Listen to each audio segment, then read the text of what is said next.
खुर्शीद शाह की ज़ेर सदारत आईन तरामीम से मुतल्लिक़ खुसूसी कमेटी का इजलास। वज़ीर कानून आज़म नज़ीर तारड़, नवीद कमर, राजा परवेज़ अशरफ, शहरी रहमान की शिरकत। बैरिस्टर गौहर उमर अयूब और अली ज़फ़र में इजलास में शरीक। आईन तरामीम से मुतल्लिक़ बातचीत। खुर्शीद शाह ने कहा है कि इत्तफ़ाक़ राय के लिए कोशिशें कर रहे हैं। आज़म नज़ीर तारड़ ने कहा है कि इस तरह के मामलात में गुफ्त व शनीद से बात आगे बढ़ती है। इसमें कौन सी ऐसी चीज़ है जो गैर आइनी है? सिर्फ तनकीद से मामलात हल नहीं होंगे। राजा परवेज़ अशरफ बोले, मौलाना साहब ने कहा है कि एक मुतफ़िक़ा ड्राफ्ट देंगे, मुज़ाकरात दुरुस्त सम्त की तरफ जा रहे हैं। बैरिस्टर गौहर ने कहा कि बानी PTI से मुशावरत के बाद ही तजवीज़ या मुसवदा देंगे।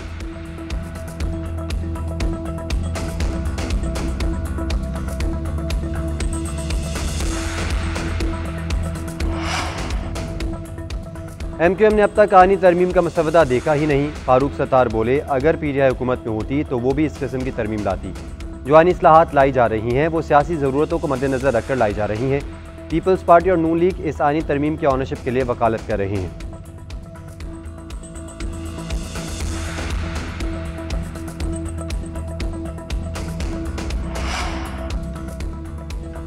बानी PTI ने हमेशा मुल्क को अदम इस्तेहकाम से दो चार किया। गवर्नर खैबर पख्तूनख्वा फैसल करीम कुंडी ने कहा है कि इसराइल के अखबार बानी PTI के हक़ में आर्टिकल लिख रहे हैं।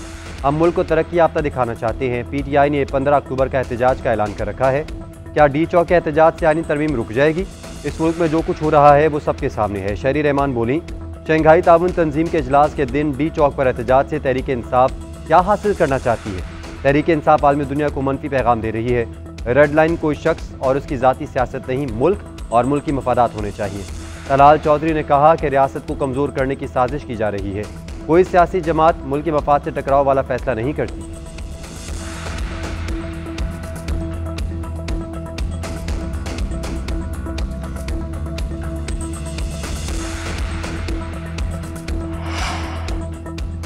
खैबर पख्तूनख्वा के ज़िला कुरम में 2 कबाइल में फायरिंग, 11 अफराद जाँ बहक, 6 ज़ख्मी हो गए। ज़ख्मी और लाशों को अस्पताल मुंतकिल कर दिया गया। सिक्योरिटी फोर्सेज ने इलाके को घेरे में ले लिया। डिप्टी कमिश्नर जावेदुल्ला महसूद के मुताबिक फायरिंग के वाक़े की तहकीकात की जा रही है। अमन व अमान के लिए दोनों कबाइल के साथ बातचीत जारी है।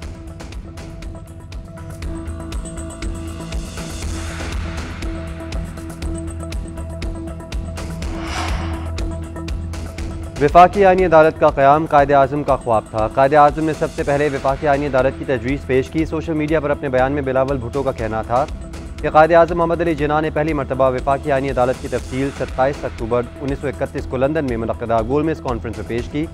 कायदे आज़म की तजवीज़ तकरीबन पाकिस्तान पीपल्स पार्टी की पेश करदा तजवीज़ से मुमासलत रखती है। कायदे आज़म की तजवीज़ के मुताबिक आइन से मुतल्लिक़ सवाल को वफाकी अदालत में जाना चाहिए। कायदे आज़म ने एक ही अदालत को वफाकी क़वानीन पर वसी दायर इख्तियार देने की भी मुखालिफत की।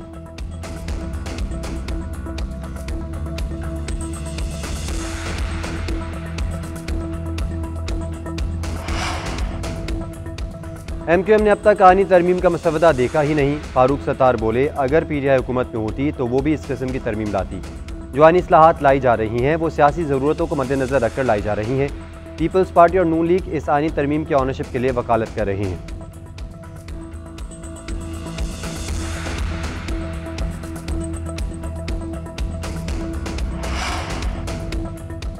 MQM ने अब तक आनी तरमीम का मसवदा देखा ही नहीं। फारूक सत्तार बोले, अगर PTI हुकूमत में होती तो वो भी इस किस्म की तरमीम लाती। जो आनी इस्लाहात लाई जा रही हैं वो सियासी ज़रूरतों को मद्देनज़र रखकर लाई जा रही हैं। पीपल्स पार्टी और नून लीग इस आनी तरमीम की ऑनरशिप के लिए वकालत कर रहे हैं।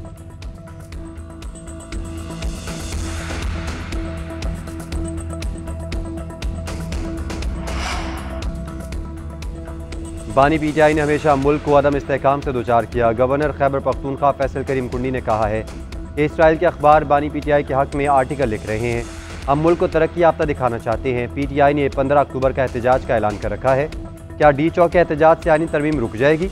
इस मुल्क में जो कुछ हो रहा है वो सबके सामने है। शहरी रहमान बोली, शंघाई ताउन तंजीम के इजलास के दिन डी चौक पर एहतजाज से तहरीक इंसाफ क्या हासिल करना चाहती है? तहरीक इंसाफ आलमी दुनिया को मनफी पैगाम दे रही है। रेड लाइन कोई शख्स और उसकी ज़ाती सियासत नहीं, मुल्क और मुल्की मफादात होने चाहिए।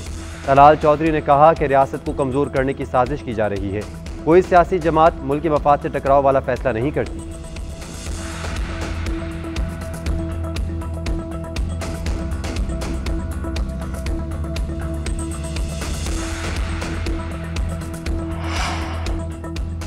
खैबर पख्तूनख्वा के जिला कुरम में 2 कबाइल में फायरिंग, 11 अफराद जाँ बहक, 6 जख्मी हो गए। जख्मी और लाशों को अस्पताल मुंतकिल कर दिया गया। सिक्योरिटी फोर्सेज ने इलाके को घेरे में ले लिया। डिप्टी कमिश्नर जावेदुल्ला महसूद के मुताबिक फायरिंग के वाक़े की तहकीकात की जा रही है। अमन व अमान के लिए दोनों कबाइल के साथ बातचीत जारी है।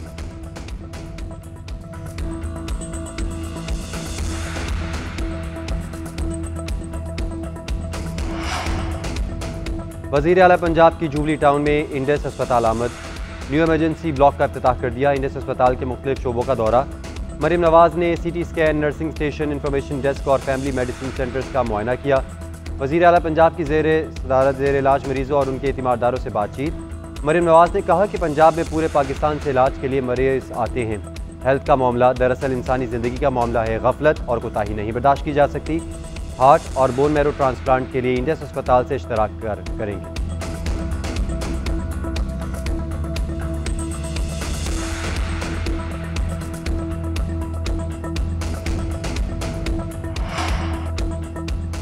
वफाकी आईनी अदालत का क़याम कायदे आज़म का ख्वाब था। कायदे आज़म ने सबसे पहले वफाकी आईनी अदालत की तजवीज़ पेश की। सोशल मीडिया पर अपने बयान में बिलावल भुट्टो का कहना था कि कायदे आज़म मोहम्मद अली जिन्ना ने पहली मरतबा वफाकी आईनी अदालत की तफसील 27 अक्टूबर 1931 को लंदन में मुनक़दा गोलमेज़ कॉन्फ्रेंस में पेश की। कायदे आज़म की तजवीज़ तकरीबन पाकिस्तान पीपल्स पार्टी की पेश करदा तजवीज़ से मुमासलत रखती है। कायदे आज़म की तजवीज़ के मुताबिक आइन से मुतल्लिक़ सवाल को वफाकी अदालत में जाना चाहिए। कायदे आज़म ने एक ही अदालत को वफाकी क़वानीन पर वसी दायर इख्तियार देने की भी मुखालिफत की।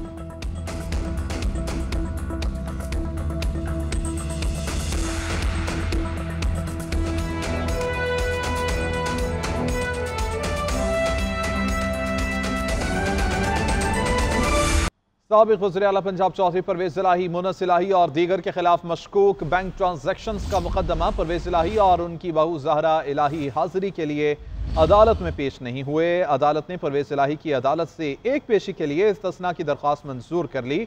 परवेज़ इलाही समेत दीगर के खिलाफ मुकदमे पर कार्रवाई 5 नवंबर को की जाएगी। साबिक़ वज़ीर आला पंजाब चौधरी परवेज़ इलाही, मुनस इलाही और दीगर के खिलाफ मशकूक बैंक ट्रांजैक्शंस का ये मामला है। तफसीलात इस पर हासिल करेंगे। इबादुल हक हमारे साथ मौजूद हैं। बताइएगा इबादुल हक। जी, स्पेशल कोर्ट सेंट्रल ने आज जो परवेज इलाही की बहू है ज़हरा इलाही, उनके वो मुस्तकिल बुनियादों पर पेशी से फैसला दे दिया और उनकी जगह उनका नुमाइंदा मुकर्रर कर दिया। अदालत ने हुक्म दिया है कि नुमाइंदा हर समात पर ज़हरा इलाही की जगह पेश होंगे और जिस वक्त फर्द जुर्म आयद की जाएगी उसी रोज वो ज़हरा इलाही अदालत में पेश होंगी। ज़हरा इलाही ने अपनी दरख्वास्त दी थी कि उन्हें मुस्तकिल बुनियादों पर फैसला दिया जाए, जिसे अदालत ने मंजूर कर लिया। परवेज इलाही आज बीमारी की वजह से पेश नहीं हुए। उनकी जानिब से भी एक पेशी के लिए इस फैसला की दरख्वास्त दी गई जो अदालत ने मंजूर कर ली है। जी ठीक है इबादुल हक, बहुत शुक्रिया आपका।